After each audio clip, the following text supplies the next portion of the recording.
Ravi de vous retrouver sur les antennes des médias leaders True TV et Watt FM. Merci de prendre rendez-vous avec l'actualité tous les jours sur les antennes des médias leaders. Vous êtes au tribunal de l'actualité, 5e et dernière convocation de la semaine. Mesdames, Messieurs, bonjour. Je suis Adam Scarlett Ouedraogo, président de ce tribunal. Messieurs les juges, bonjour et bienvenue. Bougman Geoffroy Vaha. Oui, bonjour, président Ouedraogo. Bonjour, juge Vaha. Bonjour, madame, monsieur. Bonjour, juge Bougman. Bonjour, président. Bonjour, auditeurs et téléspectateurs. Si les gens pensent que ce sont les Chinois, les Russes, les Vietnamiens qui vont venir nous sauver, ce sont des faux débats. Si c'est dans notre pays, c'est nous d'abord. Ce message est du président Paul-Henri Sandaogo d'Amiba, un discours tenu à Bobo-Dioulasso où il séjourne depuis hier une sortie de chef de l'État qui relance le débat sur le choix des partenaires dans la lutte contre le terrorisme. Le sujet, il est enrôlé à cette convocation du tribunal de l'actualité. Deuxième sujet enrôlé, les conclusions de la mission d'évaluation de la situation sécuritaire, humanitaire et politique au Burkina Faso déployée par la CEDEAO. Il faut dire que cette mission est considérée par les experts comme une étape importante dans la poursuite des consultations entre le Burkina Faso et la CEDEAO et aussi dans l'accompagnement voulu dans le processus de transition au Burkina Faso. Le décryptage de ces deux sujets, c'est après les avant-propos.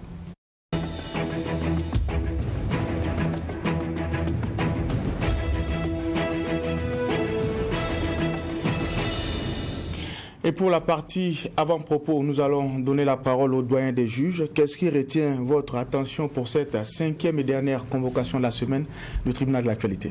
Oui, merci président. C'est vrai que jusqu'à présent, on n'en avait pas parlé. Il y a, c'est à l'université de Koudougou, non, où on apprend qu'au restaurant universitaire, il y a eu en tout cas une bousculade, ce qui aurait causé la mort d'un étudiant. Et je pense que dès l'annonce, au départ, beaucoup ont pris ça pour un fake, parce que bon, pour ceux qui connaissent un peu les restaurants universitaires, on se demande bon, comment une bousculade, en tout cas, pourrait causer la mort d'un jeune étudiant.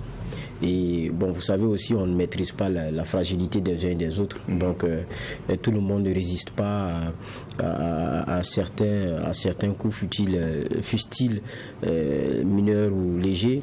Dans tous les cas, c'est des choses qu'on ne peut pas vraiment maîtriser. Donc, on ne peut pas, outre mesure comme ça, se mettre à faire de l'analyse fiction. Mais c'est clair que ça dérange au maximum et ça interpelle. Avoir son fils dans une situation comme ça, c'est des choses qu'on ne peut pas s'expliquer. C'est vraiment des choses qu'on ne peut pas s'expliquer. Donc je pense que ça interpelle. On avait entendu le mouvement estudiantin dire qu'il tenait déjà les autorités universitaires pour responsables de ce qui s'est passé. Mais je crois qu'en la matière, il faut bien regarder aussi dans tous les cas. Mais ça interpelle déjà au premier chef sur la façon dont nos étudiants sont traités et puis comment les éléments sont mis à leur disposition pour qu'ils puissent être dans des conditions d'apprentissage qui soient les meilleures. On sait que leurs conditions ne sont pas réduisantes. On sait que nos autorités peuvent faire mieux. Quelquefois, la réalité, c'est une rigueur dans l'organisation, c'est des efforts plus intéressants concernant ces jeunes-là, parce qu'il n'y a pas de, comme je dirais, il n'y a pas d'excuse lorsque vous faites moins que ceux dont vous avez hérité. C'est ça aussi la réalité. Ceux qui gèrent nos universités aujourd'hui, quand ils étaient à ce stade-là, à leur temps, c'était des bourses qui venaient les trouver, on les dérangeait pour les envoyer à l'extérieur, d'ailleurs pour pouvoir se faire former. Et quand ils revenaient, il y avait beaucoup de choses qui les attendaient. C'est vrai que certains diront que c'est une autre époque, mais notre rôle dans la société, c'est de bonifier les choses. Ce n'est pas de les laisser, s'émietter, parlant des acquis, de sorte à ce que ce qu'on a de bon et de meilleur se réduise comme peau de chagrin. À chacun d'ajouter une bonne pierre pour que, petit à petit, on ait un meilleur Burkina qu'on lègue aux autres. Mais quand on parle de notre système éducatif, les choses vont en s'empirant. Il y a quand on regarde en termes de population estudiantine, il y a une hausse qui est en train de se faire, qui est proportionnellement inégale avec les infrastructures qui devraient suivre. Et ça, c'est une vérité, que ce soit pour des restaurants universitaires, pour des amphithéâtres qui les accueillent pour la question des cours à dispenser, ou bien même les dortoirs qui les attendent pour qu'ils puissent se reposer. Ça n'a pas suivi infrastructurellement l'évolution aussi en nombre de nos étudiants. On fait la promotion de ce que il faut qu'un enfant ait droit à une éducation, il faut qu'il aille à l'école. Mais quand vous prêchez cela, il faut préparer des infrastructures pour. Mais aujourd'hui, on se retrouve à un genre de goulot d'étranglement où même il y a des genres de décisions qui sont prises presque pour filtrer même l'entrée à l'université et tout, alors que c'est des choses auxquelles les dévanciers n'ont pas eu droit. Donc, je me dis, il faut qu'on repense le système, il faut qu'on repense la chose, mais pour revenir à ce qui s'est passé, il faut qu'on ait le clair mot aussi des conditions réelles de ce qui est survenu dans ce restaurant universitaire-là. Ça serait intéressant de le savoir. S'il y a des responsabilités, il faut les fixer. Merci, juge Var. Juge Bouma, nous sommes à vous. Mon avant-propos va concerner le sort de l'ancien président Roch-Marc Christian Kaboré. À la lecture de la dernière parution du journal d'investigation Le Reporter, qui a d'ailleurs fait cas aussi des salaires de nos autorités, l'article a été suffisamment détaillé sur le sort du président Kaboré, qui a changé de lieu de détention. Je dis bien de lieu de détention, parce que de fait d'avoir élargi le chef de l'État, il n'en est rien. L'ancien chef de l'État, il n'en est rien. Puisque les visites sont très filtrées. Le journal rapporte que aucun homme politique ou un militaire ne peut lui rendre visite. C'est lui-même qui détermine la liste des personnes qu'il veut recevoir. Mais cette liste est envoyée à qui de droit, qui filtre et qui laisse entrer qui doit y aller ou pas. Et même le téléphone portable, il a momentanément accès pour appeler sous la supervision certainement de ces geôliers, si je peux m'exprimer ainsi. Alors la question c'est, pourquoi tout ce branle-bas? Pourquoi est-ce que, pour quelqu'un qui apparemment s'attendait à rendre le pouvoir à un moment donné, et dès les premiers tirs qui a cédé, et à ce qu'on nous dit quand la première mission de la CEDEAO est venue, il aurait plaidé pour que l'on aide plutôt le Burkina à s'en sortir plutôt que de bander les muscles pour corser davantage la situation. Ce que beaucoup avaient salué, des hommes politiques avaient pu lui rendre visite, et puis et même les partis politiques avaient été reçus par le chef de l'État. Une délégation avait pu rendre visite au président Kaboré, et donc maintenant il revient chez lui, mais c'est encore davantage plus serré. Donc la question qu'on pourrait se poser, c'est qu'est-ce qui se passe? Même dans sa pension, le même journal rapporte qu'il n'est pas traité selon les textes de la même façon que l'ancien président Blaise Compaoré par rapport à ce qui lui revient de droit en tant qu'ancien chef de l'État. Donc, une deuxième question, pourquoi? Donc, je dis, il y a aussi à éclairer la lanterne des uns et des autres par rapport à toute cette situation et qu'est-ce qui fait courir ce qui nous dirige aujourd'hui par rapport au sort de l'ancien président Kaboré, qui est pratiquement dans une situation de détention arbitraire comme le clament ses partisans. Et sa situation fait également que cela d'ailleurs, sur le plan social, ça crée également d'autres bruits. Est-ce qu'on en avait sérieusement besoin?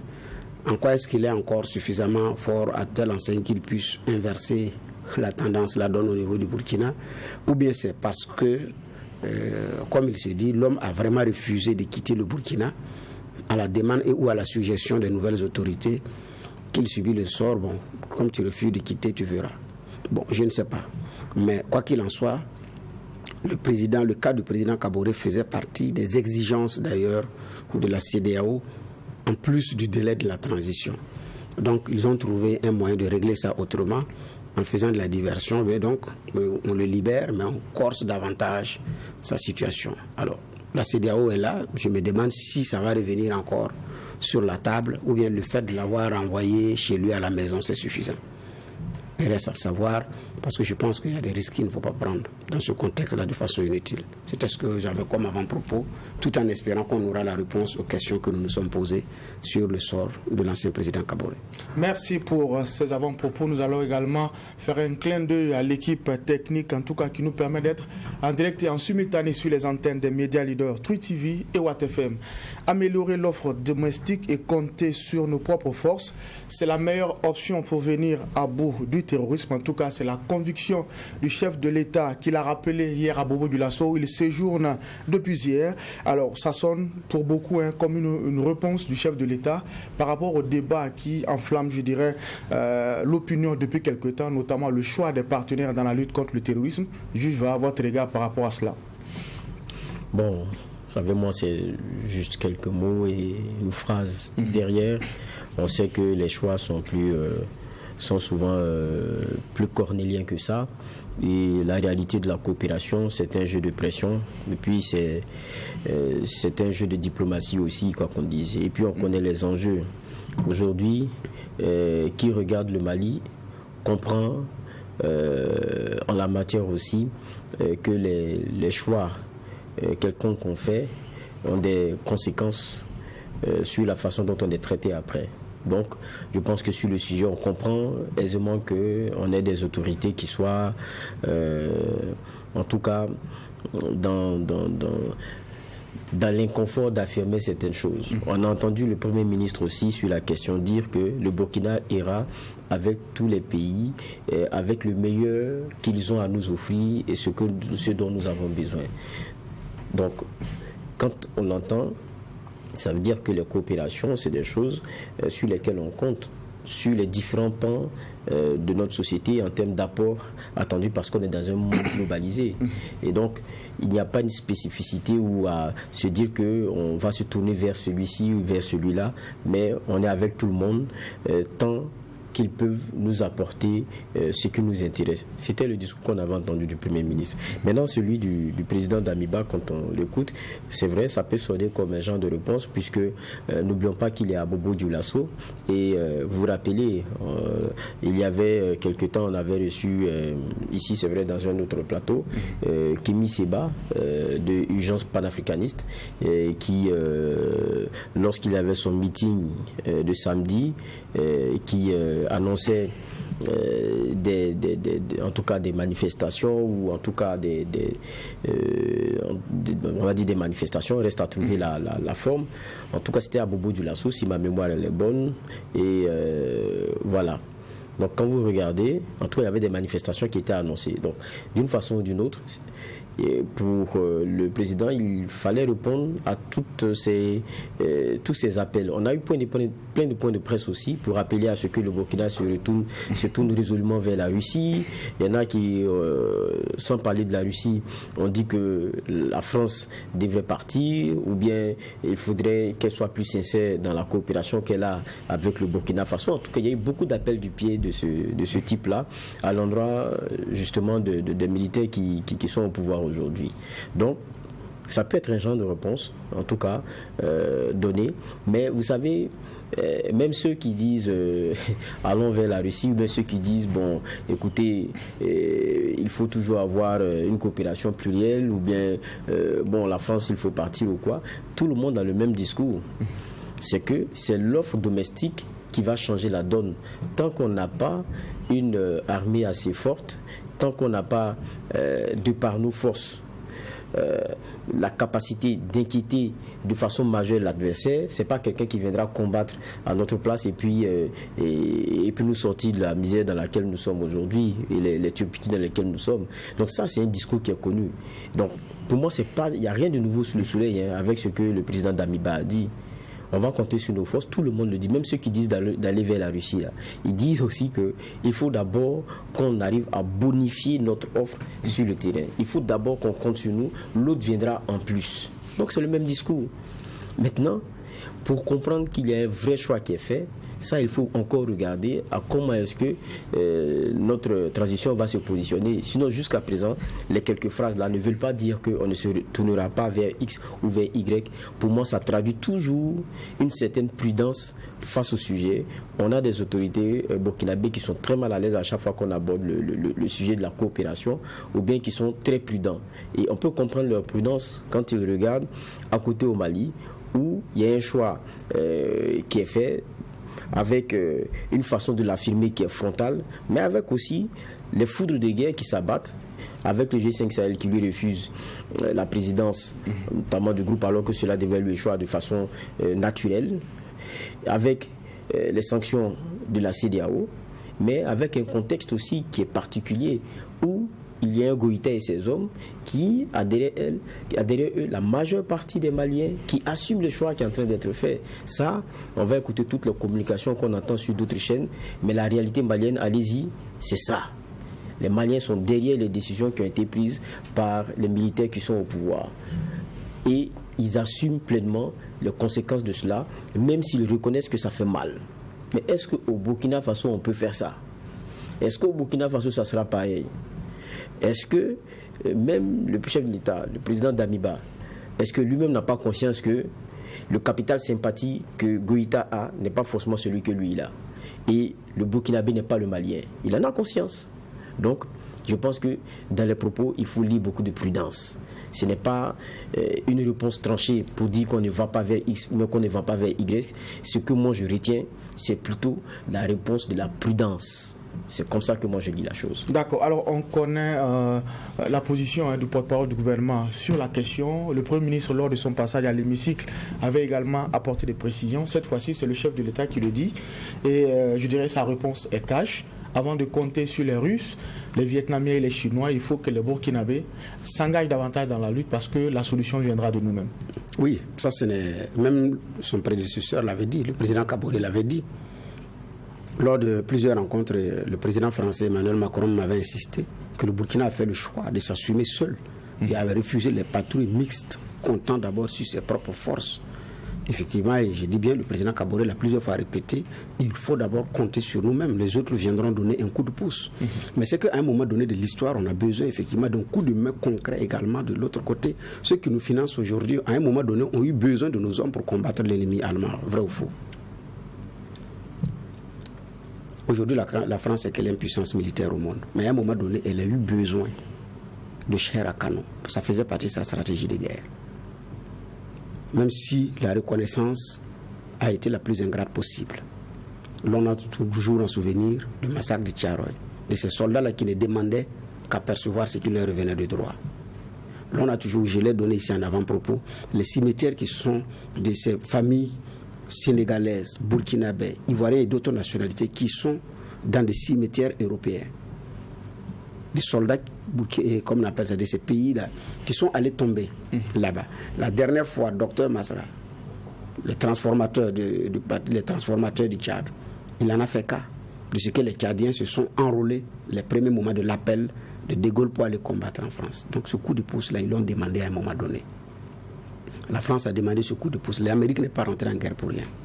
Aujourd'hui, quand on prend l'OTAN, les États-Unis financent à près de 70% l'OTAN. Mais c'est pourquoi? C'est pour se protéger. Donc ce sont des alliés stratégiques. Nous, qui sont nos alliés stratégiques?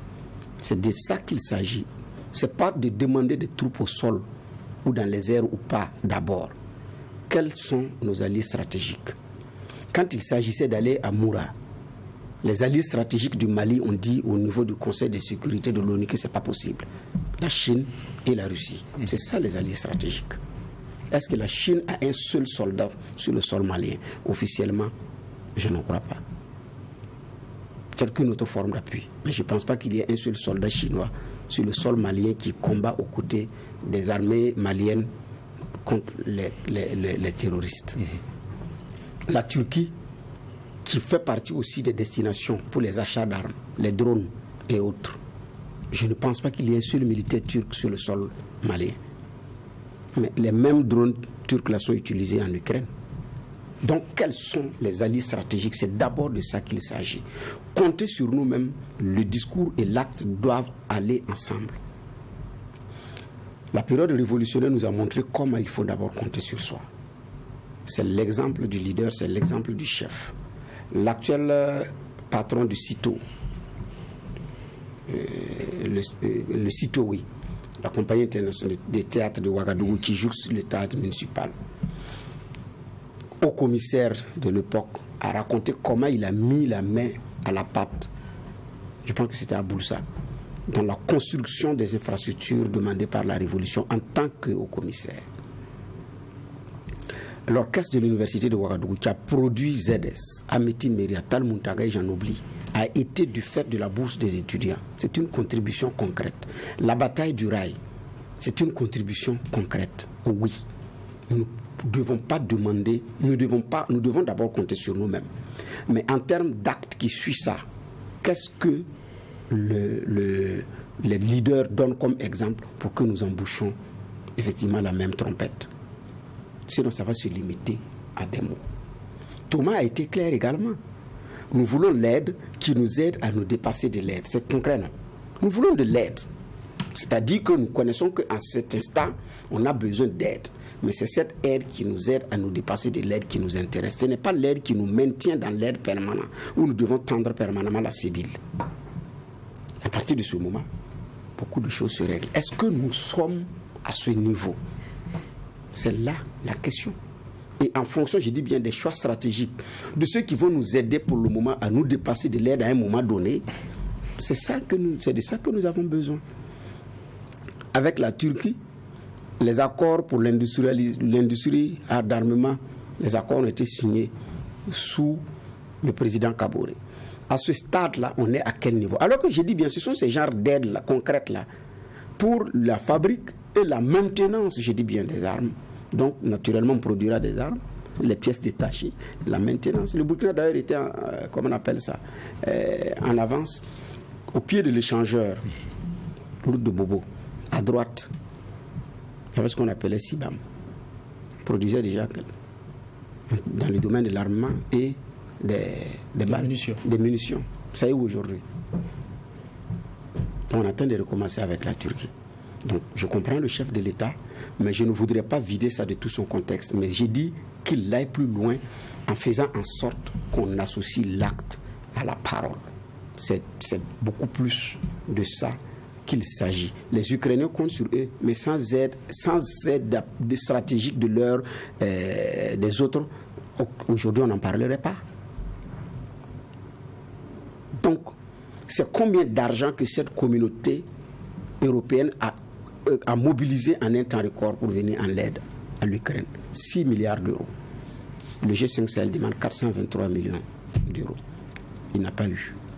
Donc, à un moment donné, vous avez besoin de coups de pouce. Maintenant, c'est vers qui se tourner. Quand je parle d'alliés stratégiques, c'est en ce moment que j'ai dit ça, c'est très important de pouvoir déterminer dans la circonstance actuelle qui peut nous aider et comment et dans quelles conditions. Sinon, c'est clair, il faut compter sur soi-même. Sinon, ça ne va pas du tout marcher. Donc, j'ai dit, je suis d'accord avec ce qu'il dit. Même si ce qu'il dit rejoint la rhétorique de certains communicants qui ne sont pas pro-russes, qui tendent à dire que même la Russie n'est pas en soi une solution. Cette rhétorique également est connue. Ça sort d'officines et de laboratoires de ceux qui ne veulent pas voir la Russie, donc des autres puissances qui ont aussi des relais, qui tiennent ce discours-là pour dire même la Russie, c'est pas évident. On est d'accord. C'est comme quand les pro-russes également disent que la France et les autres alliés ne sont pas une solution, c'est la Russie qui est mieux. Donc c'est le boulot de communicants des camps interposés. Donc c'est vrai que ce qu'il dit en partie rejoint la rhétorique d'un camp, c'est possible, mais s'il y a une part de vérité maintenant qui doit être transformée en acte, c'est en ce moment-là que nous allons pouvoir savoir avec qui on marche dans ce contexte. Et ça, c'est un élément important, parce qu'à un moment donné de l'histoire de votre vie ou de la marche des peuples, on a besoin d'alliés, de circonstances par rapport à un certain nombre donné. Parce que même ceux qui tiennent, les communicants de ceux qui tiennent une part de cette rhétorique-là, à un moment donné aussi en ont eu besoin. Et jusqu'à présent, si l'OTAN continue de recruter et qu'on se demande pourquoi l'OTAN, aujourd'hui, l'OTAN pourquoi? c'est parce qu'effectivement, ils ont des intérêts communs. Pour taper la Libye, la France n'est pas allée seule.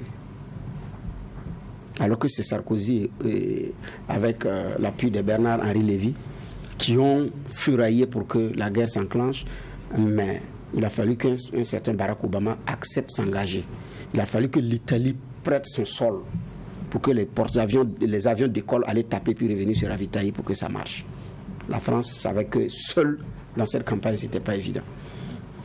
Donc, ce n'est pas pour rien que face à l'Irak, face au non nine niet de la France, de la Russie et de l'Allemagne, Condoleezza Rice en son temps s'était fâché et avait dit qu'il faut, comment on appelle ça, ignorer j'ai oublié sa célèbre phrase par rapport au pays. Elle a dit il faut sanctionner la France, ignorer la Russie, peut faire. Bon, je ne retiens pas le classement du pays, mais elle s'était fâchée parce que ces gens l'avaient dit on ne part pas avec vous, alors qu'ils sont tous dans l'OTAN.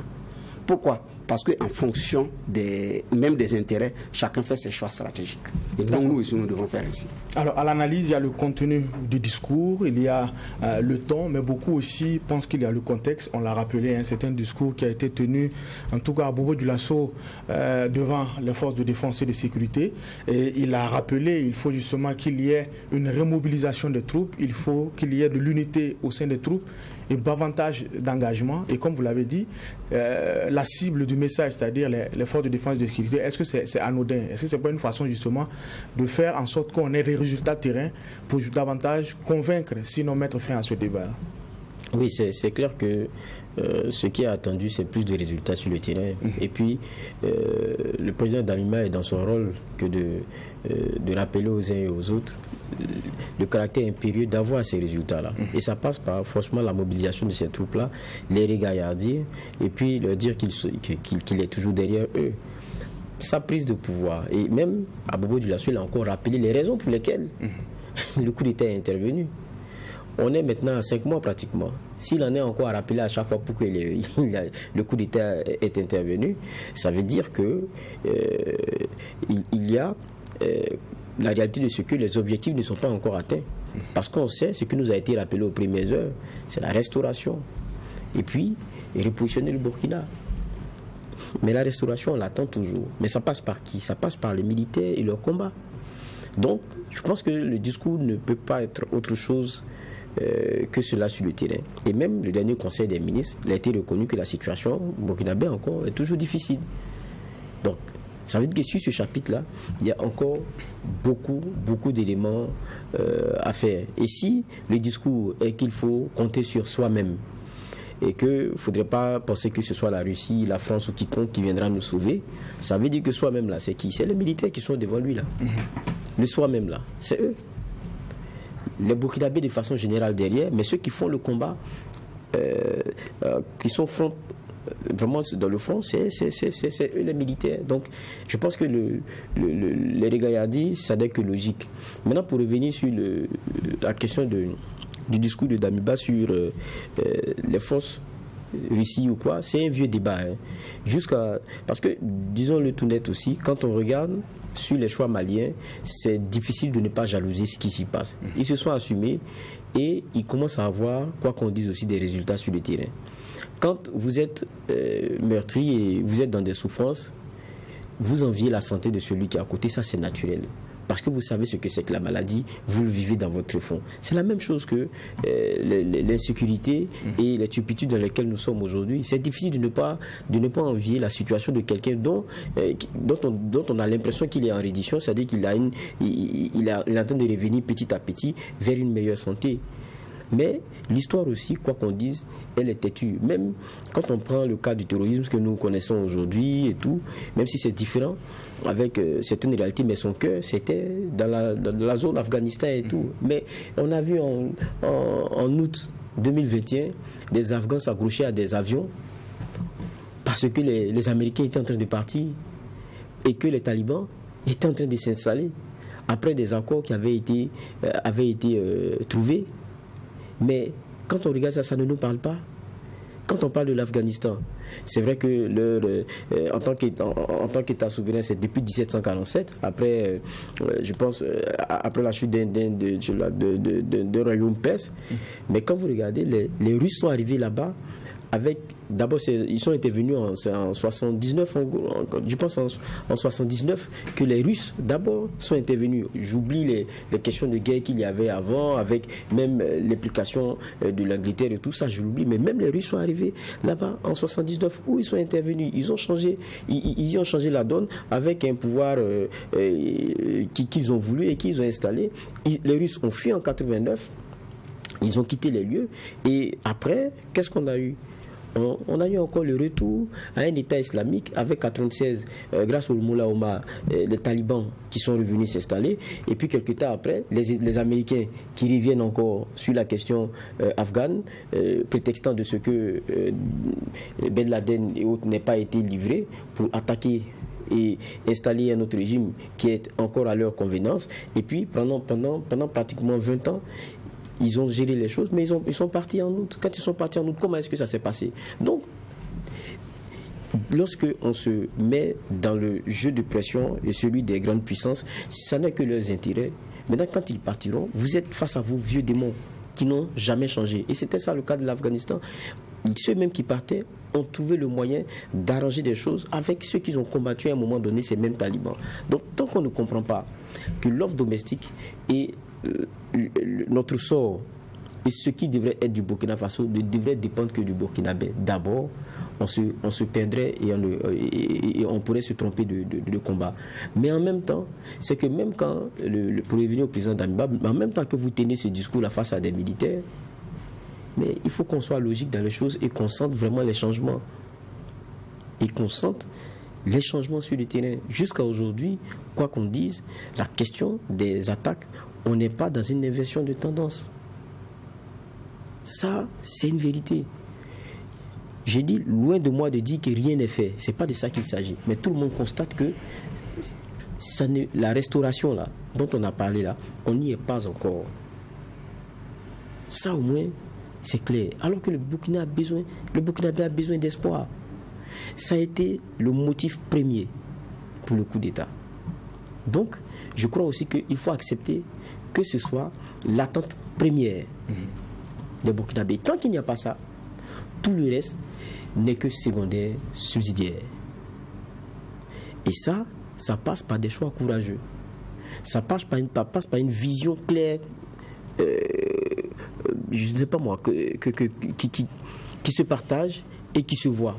Mais est-ce que les Burkinabés ont l'impression de voir cette vision avant même de la partager ou quoi que ce soit? Elles ne la sentent pas, ne la lisent pas bien. Donc je crois que c'est là où on en est aujourd'hui. Donc le discours, il peut être bien, mais il n'y a pas que le discours, c'est l'action d'abord. Les résultats, c'est des choses qui se sentent. Les inversions de tendance, c'est des choses qui ne se prêchent pas. Ce n'est pas de l'ordre de l'esprit, ce n'est pas de l'ordre du débat. C'est de l'ordre du constat. Chacun a un peu de la famille quelque part. Donc, tant que vous n'avez pas l'impression que ces personnes sont élargies, tant que vous n'avez pas de bonnes nouvelles qui viennent, on ne peut pas vous prêcher autre chose. Je crois que c'est là où on est, c'est là le cœur de la chose. Maintenant, il y a 5 mois qui nous ont été demandés en termes de temps de latence. Je crois que les Burkinabés même l'observent aussi. Puisque dans la critique, on n'est pas si acerbe que ça. Quand on y va, on dit, bon, écoutez, on a demandé 5 mois. Il y en a combien qui sont... Il y a pratiquement 1 mois qui est déjà échu, non? Donc on attend encore 4 mois. Et on espère, parce que n'oublions pas quelque chose. La critique, ce n'est pas pour dire que nous, on n'est pas d'accord, non. Tout Burkinabé espère que Damiba et ses amis réussissent. Parce que c'est pour le bien du Burkina Faso. Et même si demain, on ouvre et qu'on revient à un ordre normal, il faudrait que le président qui vienne n'ait pas à gérer certains avatars et certaines difficultés. Il faudrait que le coup d'État qui est survenu, ce pourquoi il a été... la justification que nous avons eue, que ce soit le problème principal là, qui soit réglé, pas totalement, mais dans une grande partie et dans une grande mesure. Mais quand on regarde, pour beaucoup de Burkinabés, on n'est pas forcément rassuré. Je crois que c'est ça qui est le point, c'est ça qui est le nœud gordien. Sinon, pour le reste, il n'y a pas de preuve. La preuve aujourd'hui, les débats là, c'est sur quoi? Salaire des ministres, c'est ceci, c'est cela. On n'est pas sur le principal. Parce que sur le principal, il y a eu un discours, donnez-moi un temps, je vais vous faire un bilan. Et donc on regarde. D'accord. Alors nous allons changer de sujet. Nous allons parler du deuxième sujet enrôlé pour la présente convocation. On va parler des questions sécuritaires, humanitaires et politiques, des questions qui étaient au cœur de la mission d'évaluation de la CEDEAO, une mission qui a séjourné au Burkina Faso du 17 au 19 mai 2022. En attendant justement la décision des chefs d'État, les experts en tout cas disent avoir constaté une convergence de vues, en tout cas dans l'évaluation de la situation sécuritaire humanitaire, mais qui demeure tout de même préoccupante. Alors, juge Bougman, c'est vrai, on l'a dit, jusqu'à présent, sur ce qui concerne les décisions de la CEDEAO, on est toujours en attente. Mais ce qui est vrai, ce qui peut être constaté, c'est que le dialogue est toujours de mise. Oui, le dialogue est toujours de mise. La même CEDEAO, d'ailleurs, avait commis qu'il y aurait un représentant pour le Burkina. Ça, ce n'est pas encore acté. Peut-être que c'est à l'issue du prochain rendez-vous qu'on verra clairement ces choses. Je voudrais dire également que, en tout cas, la réponse de Ouagadougou, elle a aussi dit qu'elle est disposée par rapport, je dis bien, au dialogue. Donc, sur les deux points qui étaient là, c'est la question du délai et puis la question de l'ancien président Kaboré, donc le délai de la transition. Donc, c'est une mission d'évaluation, naturellement, qui va aller rendre compte et on saura. Donc, je suis d'accord avec vous que le dialogue est de mise, le dialogue est maintenu entre les deux entités. Reste à savoir maintenant comment est-ce que ça va progresser, comment est-ce que les choses vont aller. Parce qu'il y a 3 pays, le Burkina, la Guinée et le Mali. C'est sûr que la ronde va être également faite dans ces autres pays-là pour voir comment est-ce que les choses vont aller. Donc, en attendant que les chefs de l'État se réunissent, la mission, elle fait son...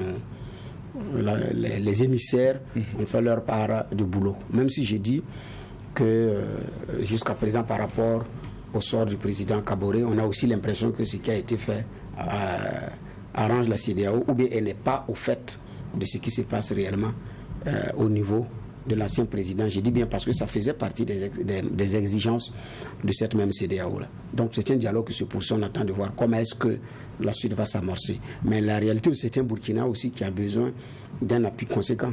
Même si le chef de l'État dit qu'il faut compter sur soi, l'organisme sous-régional doit avoir le courage de faire comme les autres pays d'Afrique, qui n'hésitent pas à envoyer des troupes pour aller combattre, comme on appelle ça, les terroristes, quand il y a d'autres pays qui sont dans le viseur. Donc je pense qu'il y a une CEDEAO aussi qui doit aller au-delà de ses condamnations par communiqué ou de ses exigences, alors que parfois elle peut anticiper ou, comme on appelle ça, accompagner autrement. Mais quand vous restez dans vos salons et un matin vous dites que pour déloger des militaires qui ont fait un coup d'État, vous allez activer la force en attente, la question c'est, la force en attente finalement sert à quoi?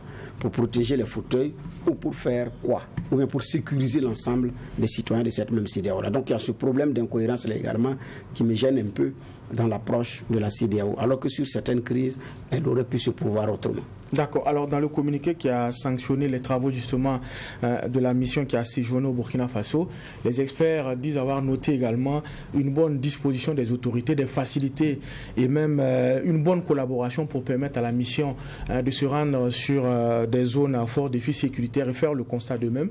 Est-ce que justement cette bonne collaboration, cette disposition des autorités burkinabées ne plaide pas à leur faveur? Comme on l'a dit dès le départ, on a prôné le dialogue et on a toujours réaffirmé l'engagement du Burkina à être aux côtés, à permettre justement aux experts de faire leur travail pour qu'il n'y ait pas de sanctions. Je crois qu'il faut bien lire les choses. On est dans une logique qui est celle de la réponse du Burkina à la préoccupation de la CEDEAO. Rappelez-vous que c'était le 25 mars, il y avait cette rencontre-là, au terme de laquelle la CEDEAO a partagé ses inquiétudes relativement à la durée de la transition, donc l'agenda, 36 mois. Aujourd'hui, c'est le point d'achoppement sur lequel on est.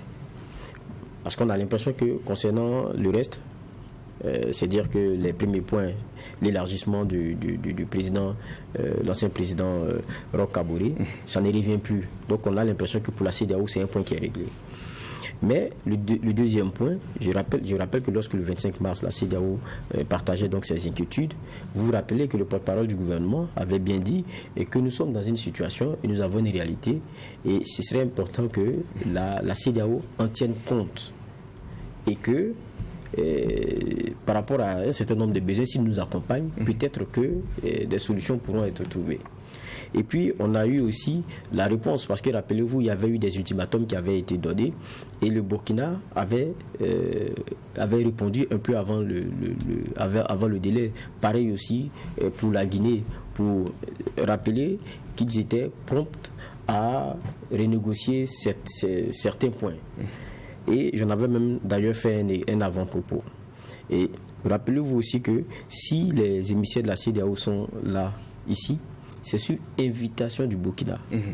Ça aussi, il faut le préciser. Et même dans la lecture du communiqué d'hier, cela a été clairement précisé. Maintenant, la délégation, la CEDEAO qui a à sa tête, c'est Albert Kandapa, qui est le ministre de la Sécurité nationale ghanéenne, a eu à travailler hier c'était le jeudi, non? Il a eu à travailler avec la partie burkinabé. Et ce qu'ils ont regardé de près, c'est un rapport. Le rapport d'experts qui sont rendus à Kaya et à Bassalgo. Et il y a 3 points qui sont essentiels, qui ont été définis par le Burkina Faso, sur lesquels la CEDEAO devrait regarder, peut-être pour réviser un peu sa position. C'est la question sécuritaire, humanitaire, et puis je pense qu'il y a un 3e point, je pense que je vais retrouver. Donc, la situation politique. Voilà, la situation politique. Donc il s'agissait aussi, quoi qu'on dise, le Burkina qui ayant avancé ses raisons, de permettre à la CEDEAO de constater peut-être que cela pourrait changer les points de vue ou bien les rendre plus indulgents sur la question de la durée de la transition ou bien permettre d'établir les bases d'un nouveau dialogue sur la question. Et je pense que c'est pour ça que je disais il y a une logique qui va avec.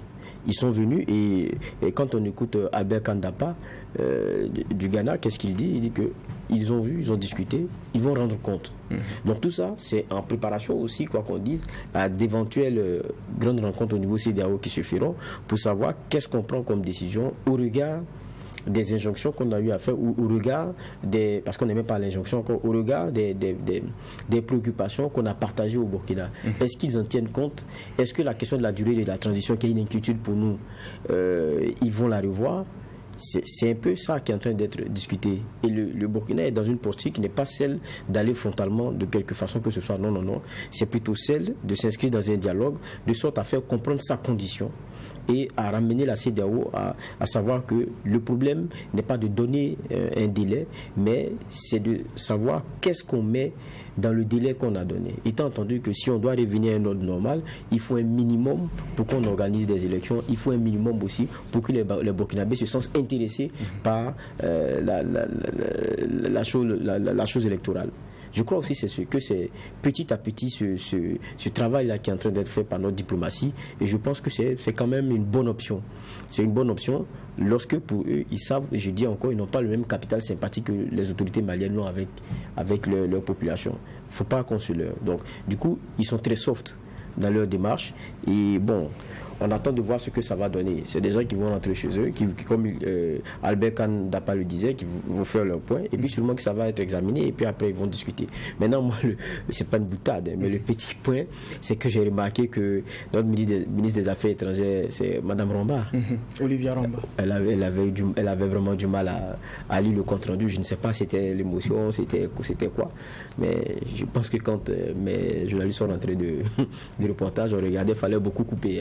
Les hésitations et tout. Bon, peut-être c'est peut-être la pression du moment, mais on comprend que c'est pas simple. D'accord. Alors, en attendant justement que les chefs d'État prennent connaissance de ce rapport et donnent les décisions pour ce qui concerne le Burkina Faso, on a vu le président togolais, en tout cas, qui fait un plaidoyer en faveur de pays qui sont en situation difficile, notamment le Burkina Faso, le Mali et la Guinée. Selon vous, votre regard justement sur cette implication du Togo et de son chef de l'État, et est-ce que ce type de diplomatie-là peut porter ses fruits, notamment par rapport au plaidoyer qui est engagé?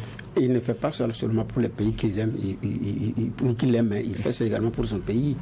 Parce que si il y a des sanctions qui se durcissent sur le plan commerce, ça joue. j'ai repris ici en avant-propos les propos du vice-président de l'Assemblée nationale du Sénégal qui plaide pour la levée des sanctions économiques qui pèsent sur le Mali, la fermeture de frontières. Il ne le fait pas pour les beaux yeux du Mali, parce que le Sénégal subit de plein fouet les effets de cette sanction. Si le Mali s'est retourné vers la frontière mauritanienne, même si le corridor se rouvre, ça n'est pas aussi évident. Hein. Donc la réalité aussi, c'est que les sanctions là, c'est une affaire de je te tiens, tu me tiens. Donc comment on fait? Donc il faut être réaliste. Mais je suis également d'accord que c'est un plaidoyer qui peut être entendu. Parce que c'est quand même, c'est pas un seul pays. C'est 3 pays. Et donc si vous tapez, ça peut d'ailleurs durcir la position des autorités et même de leur peuple vis-à-vis effectivement de cette communauté des États membres de la CEDEAO. Donc de ce point de vue-là, moi je comprends sa démarche et il n'est pas seul. Et je pense que si d'autres chefs d'État avaient eu la même lucidité avant, on n'en serait pas là, surtout en ce qui concerne le cas malien. Si ils avaient eu la même lucidité, j'ai dit bien qu'on n'en serait pas là. Malheureusement, ils sont allés de main morte et pensaient que le Mali ne tiendrait même pas un mois. Dans l'audio qui a fuité, attribué à tort ou à raison à Alassane Ouattara et à Boubou Cissé, l'ancien Premier ministre, quand vous écoutez, ce pas des gens qui avaient parié cher la peau du Mali dans ce contexte-là. Mais j'ai dit bien, c'est un Mali qui a fait un choix avec ses alliés que j'appelle stratégiques pour pouvoir effectivement aller de l'avant. Mais maintenant, en ce qui concerne la suite, il n'y a que les chefs de l'État doivent être réalistes. 3 États, c'est beaucoup dans cet espace-là. Et 2 sont de la zone CFA. C'est vrai que la Guinée ne partage pas le franc CFA. Donc, est-ce que vous allez tenir également à un moment donné? Donc, je pense qu'il y a à être réaliste. Et nous, notre taux d'inflation, il est très élevé. Après le Nigeria, le Ghana, je pense que nous sommes 3e. Le Mali est mieux rangé que nous. Je pense que nous sommes à 13, le Mali à 8. Si on tape davantage, ça va créer plus de problèmes que ça va en résoudre. Donc je pense également que le président togolais est aussi réaliste dans ce qu'il dit. Mais nous sommes également en diplomatie, où chaque peuple tiendra compte qu'à un moment donné de l'histoire, vous êtes rangés de notre côté d'une façon ou d'une autre. Comme quand le Sénégal est sorti pour affirmer que quand les sanctions devaient être prises, c'est le Sénégal qui a pesé tout son poids pour que les médicaments et autres ne soient pas taxés. Ce que je ne comprends pas. Parce qu'en la matière, d'ailleurs, les embargos ne concernent pas les médicaments et les produits de première nécessité vitale pour l'homme. Donc, quand le Sénégal a dit ça, j'ai dit, c'est pour tirer la couverture diplomatique vers soi, pour que les Maliens disent, à cause de cela, grâce à cela, sinon on n'allait même pas pouvoir nous soigner. Mais, donc, il y a des mains, le président Faure entend également affirmer son leadership. Donc, et c'est un plaidoyer que j'ai dit, s'ils sont nombreux au niveau de la CEDEAO, avoir le courage d'un tel plaidoyer, ça pourrait permettre de calmer les choses, d'apporter un soutien conséquent et aider ces pays-là à sortir de l'ordinaire plutôt qu'à vouloir mettre une pression dont l'application d'ailleurs aujourd'hui pose problème. Quand on parlait de fermeture de frontières avec le Mali, ces frontières sont d'ailleurs fermées du fait de Covid. Qui avait ouvert ces frontières en son temps, si ce n'est pas le Niger, quand les sanctions se prenaient, et le Burkina, quand les sanctions se prenaient. Donc, maintenant, comme c'est les questions économiques qui sont fouettées, mais c'est un Mali qui a trouvé d'autres corridors pour se ravitailler. Et on se rappelle de ce que les riches commerçants, c'est-à-dire les hommes d'affaires maliens, ont fait comme travail de patriotisme pour accompagner l'élan. Compte tenu de la cohérence entre les autorités de Bamako, du discours et de l'acte. Ça a encouragé ceux qui ont les moyens, effectivement, de pouvoir accompagner conséquemment. Et donc, le Mali, jusqu'à présent, a pu tenir grâce à tout ça. Donc, je pense que, pour ce que Faure dit, moi, je comprends aisément. Il y a des calculs politiques et diplomatiques derrière ça, il ne faut pas l'occulter, mais en même temps, c'est un plaidoyer de mon point de vue qui est réaliste et il fallait que d'autres chefs de l'État emboîtent le pas. Mais comme Paris appelle certains pour donner des instructions, si le préfet donne des instructions au sous-préfet, il ne fait qu'exécuter. C'est ça aussi la réalité. Espérons que cette fois-ci, un coup de fil viendra dans le sens que le sous-préfet allège les charges. Sinon, le sous-préfet va durcir les conditions. D'accord, alors je l'ai dit, le président togolais, le nouveau visage de la médiation pour ce qui concerne la crise malienne. On a rappelé également ce qu'il fait comme travail pour justement plaider en faveur de pays qui sont en train de travailler pour revenir à un ordre constitutionnel. Il y a le cas du Burkina, du Mali et de la Guinée. Un mot justement sur les chances de réussite du travail diplomatique fait par le président togolais. Bon, il y a aussi que, il faut reconnaître que le président togolais a, en fait, il a beaucoup de facilité aussi avec les autres chefs d'État de la sous-région. Et pour indiscrétion, il avait eu même d'ailleurs une visite à Abidjan. Il avait rencontré Alassane, notamment même sur le cas malien. Alors on sait la position d'Alassane sur la question malienne. Et il était allé défendre cela, trouvant un peu les sanctions dures. Et puis, pour moi aussi, c'est un peu logique parce que le Togo n'a pas commencé maintenant avec la question malienne. Même, si vous vous rappelez, il avait fait un premier déplacement, je pense, au Mali en son temps, pas maintenant, lorsqu'il y avait eu le premier coup d'État. Il s'y était rendu, ce qui était rare pour la plupart des chefs d'État. Et puis même, juste avant le second coup d'État là, de Goïta, il y a eu une mission au Togo qui avait été menée même par Goïta en son temps. Donc c'est quelqu'un qui est très intéressé par la question malienne et au sort au sort de ses populations, et aussi à la façon dont on pourrait peut-être ramener, selon certaines positions, le Mali a de meilleurs sentiments et tout. Donc c'est un combat aussi qu'il a commencé aujourd'hui. Donc c'est pas surprenant qu'on le voit toujours dans la logique de vouloir faire alléger les sanctions concernant le Mali. Maintenant, il y a aussi un dividende sur le plan de la diplomatie à prendre, et même en interne, certains partis togolais ont fustigé le fait que le chef d'État s'implique un peu trop là-dedans, parce que pour eux, c'est juste pour redorer un peu son blason à l'extérieur et tout, mais ce qui n'est pas faux. Mais pour moi, il n'y a pas que la question aussi des intérêts diplomatiques. Il y a aussi celui des liens naturels, parce qu'on est tous des pays de la sous-région et certains commercent avec les autres, et donc forcément il y a un manque à gagner avec les fermetures de frontières qui pèsent sur les uns et les autres. Maintenant, si on veut aller sur ce prisme, on pourrait dire que peut-être le Sénégal, par rapport à la fermeture des frontières maliennes, devrait être le plus concerné et le plus obligé à demander la levée des sanctions, parce que quand on regarde quand même le Mali est le premier client du Sénégal. On se rappelle qu'en 2020, il y avait le DG du port qui rappelait que la balance commerciale entre le Sénégal et le Mali était excédentaire, positivement pour le Sénégal, de 190 milliards de francs CFA, ce qui n'est pas rien. Donc c'est un véritable manque à gagner pour le Sénégal. Donc quand on regarde, chacun est impacté d'une certaine façon, mais si on veut regarder seulement à travers le prisme de l'impact financier, on allait dire que c'était le Sénégal qui allait être le premier à venir au secours du Mali, mais c'est pas le cas, c'est plutôt le Togo. C'est qu'il y a à regarder peut-être ailleurs. Il y a la réalité de redorer son blason sur le plan diplomatique, et puis peut-être aussi, il y a aussi que faut reconnaître que Faure depuis est un peu gêné par les sanctions qui ont été prises, qu'il trouve assez lourdes quand même. Il avait voulu qu'elles soient allégées. Peut-être que c'est pour cela qu'il prend son bâton de pèlerin. Maintenant, est-ce qu'il sera entendu? Parce que souvent aussi dans le syndicat des chefs d'État là, il y a ce que vous pesez diplomatiquement, il y a ce que votre pays pèse financièrement, il y a beaucoup d'autres éléments qui sont pris en compte. Maintenant, est-ce que ça va porter? C'est la question qui pourrait être posée. Et puis n'oublions pas aussi que Abdoulaye Diop avait fait une mission officielle pour aller demander à Faure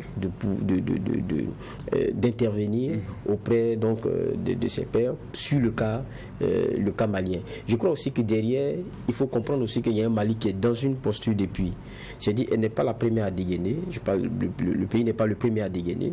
Et lorsque, sans ses intérêts ou sa souveraineté mise à mal, elle décide par elle-même et puis elle dit on arrête, voilà ce qui se passe. Mais elle est toujours ouverte pour ce qui est de rester dans un espace communautaire, pour ce qui est de ne pas quitter la CEDEAO, elle est toujours ouverte. Et c'est pour ça aussi qu'on apprécie cette dynamique-là, de dire écoute, essayez de voir avec les autres pourquoi on allège les sanctions, parce que nous trouvons que ce n'est pas logique, ce n'est pas bien.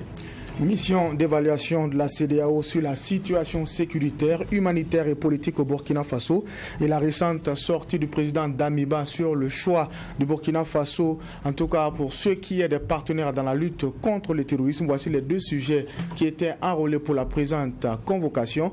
Nous allons mettre un point final justement à cette émission avec justement les mots du juge Va. Merci pour les clés de lecture et les analyses portées sur les deux sujets enrôlés pour la présente convocation. On se retrouve lundi avec la même mission, poser un regard critique sur l'actualité, mais en attendant, restez fidèles au programme des médias leaders True TV et Watt FM.